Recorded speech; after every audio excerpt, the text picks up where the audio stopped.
'Mr. Browdie,' said Miss Squeers hysterically, 'shall we make a bank against them?' The Yorkshireman assented, apparently quite overwhelmed by the new usher's impudence; and Miss Squeers darted a spiteful look at her friend, and giggled convulsively. The deal fell to Nicholas, and the hand prospered. 'We intend to win everything,' said he. 'Tilda has won something she didn't expect, I think, haven't you, dear?' said Miss Squeers maliciously. 'Only 1.8, love,' replied Miss Price, affecting to take the question in a literal sense. 'How dull you are tonight!' sneered Miss Squeers. 'No, indeed,' replied Miss Price. 'I am in excellent spirits. I was thinking you seemed out of sorts.' 'Me!' cried Miss Squeers, biting her lips, and trembling with very jealousy. 'Oh no!' 'That's well,' remarked Miss Price. 'Your hair's coming out of curl, dear.' 'Never mind me,' tittered Miss Squeers. 'You'd better attend to your partner.' 'Thank you for reminding her,' said Nicholas. 'So she had.' The Yorkshireman flattened his nose once or twice with his clenched fist, as if to keep his hand in, till he had an opportunity of exercising it upon the features of some other gentleman; and Miss Squeers tossed her head with such indignation, that the gust of wind raised by the multitudinous curls in motion nearly blew the candle out. 'I never had such luck, really!' exclaimed coquettish Miss Price, after another hand or two. 'It's all along of you, Mr. Nickleby, I think. I should like to have you for a partner, always.' 'I wish you had.' 'You'll have a bad wife, though, if you always win at cards,' said Miss Price. 'Not if your wish is gratified,' replied Nicholas. 'I am sure I shall have a good one in that case.'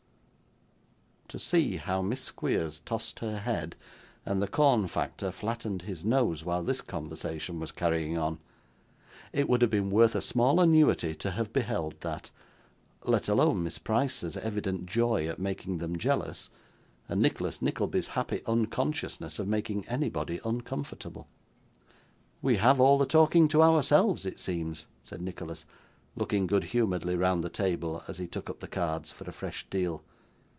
'You do it so well,' tittered Miss Squeers, 'that it would be a pity to interrupt, wouldn't it, Mr. Browdie? He, he, he!' 'Nay,' said Nicholas, 'we do it in default of having anybody else to talk to.'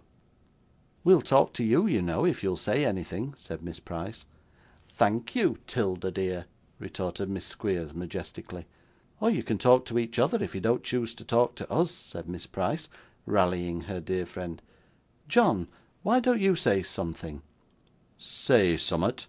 repeated the Yorkshireman. 'Ay, and not sit there so silent and glum.' 'Well then,' said the Yorkshireman, striking the table heavily with his fist, 'what I say's this: dang my bones and body if I stand this ony longer.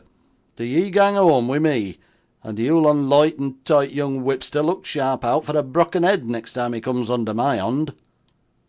'Mercy on us, what's all this?' cried Miss Price, in affected astonishment. 'Come home, Telly, come home,' replied the Yorkshireman sternly; and as he delivered the reply, Miss Squeers burst into a shower of tears, arising in part from desperate vexation, and in part from an impotent desire to lacerate somebody's countenance with her fair finger nails. This state of things had been brought about by divers means and workings. Miss Squeers had brought it about by aspiring to the high state and condition of being matrimonially engaged, without good grounds for so doing. Miss Price had brought it about by indulging in three motives of action: first, a desire to punish her friend for laying claim to a rivalship in dignity, having no good title; secondly, the gratification of her own vanity in receiving the compliments of a smart young man; and thirdly, a wish to convince the corn factor of the great danger he ran in deferring the celebration of their expected nuptials; while Nicholas had brought it about by half an hour's gaiety and thoughtlessness, and a very sincere desire to avoid the imputation of inclining at all to Miss Squeers. So the means employed and the end produced were alike the most natural in the world; for young ladies will look forward to being married, and will jostle each other in the race to the altar, and will avail themselves of all opportunities of displaying their own attractions to the best advantage, down to the very end of time, as they have done from its beginning. 'Why, and here's Fanny in tears now!' exclaimed Miss Price, as if in fresh amazement. "What can be the matter?" "Oh, you don't know, miss, of course you don't know. Pray don't trouble yourself to inquire," said Miss Squeers, producing that change of countenance which children call making a face. "Well, I'm sure!" exclaimed Miss Price. "And who cares whether you're sure or not, ma'am?" retorted Miss Squeers, making another face. "You are monstrous polite, ma'am," said Miss Price. "I shall not come to you to take lessons in the art, ma'am," retorted Miss Squeers. "You needn't take the trouble to make yourself plainer than you are, ma'am, however," rejoined Miss Price, "because that's quite unnecessary." Miss Squeers, in reply, turned very red, and thanked God that she hadn't got the bold faces of some people. Miss Price, in rejoinder, congratulated herself upon not being possessed of the envious feeling of other people.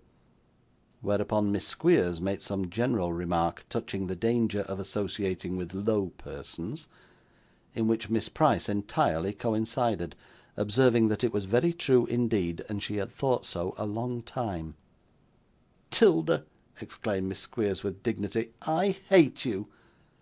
"Ah, there's no love lost between us, I assure you," said Miss Price, tying her bonnet strings with a jerk. "You'll cry your eyes out when I'm gone, you know you will." "I scorn your words, minx," said Miss Squeers. "You pay me a great compliment when you say so," answered the miller's daughter, curtseying very low. "Wish you a very good night, ma'am, and pleasant dreams attend your sleep." With this parting benediction, Miss Price swept from the room, followed by the huge Yorkshireman, who exchanged with Nicholas at parting that peculiarly expressive scowl with which the cut and thrust counts in melodramatic performances inform each other they will meet again. They were no sooner gone than Miss Squeers fulfilled the prediction of her quondam friend by giving vent to a most copious burst of tears, and uttering various dismal lamentations and incoherent words. Nicholas stood looking on for a few seconds, rather doubtful what to do, but feeling uncertain whether the fit would end in his being embraced or scratched, and considering that either infliction would be equally agreeable, he walked off very quietly, while Miss Squeers was moaning in her pocket handkerchief. "This is one consequence," thought Nicholas, when he had groped his way to the dark sleeping room, "of my cursed readiness to adapt myself to any society in which chance carries me. If I had sat mute and motionless, as I might have done, this would not have happened." He listened for a few minutes, but all was quiet. "I was glad," he murmured, "to grasp at any relief from the sight of this dreadful place, or the presence of its vile master. I have set these people by the ears, and made 2 new enemies where Heaven knows I needed none. Well, it is a just punishment for having forgotten, even for an hour, what is around me now." So saying, he felt his way among the throng of weary-hearted sleepers, and crept into his poor bed. Chapter 9.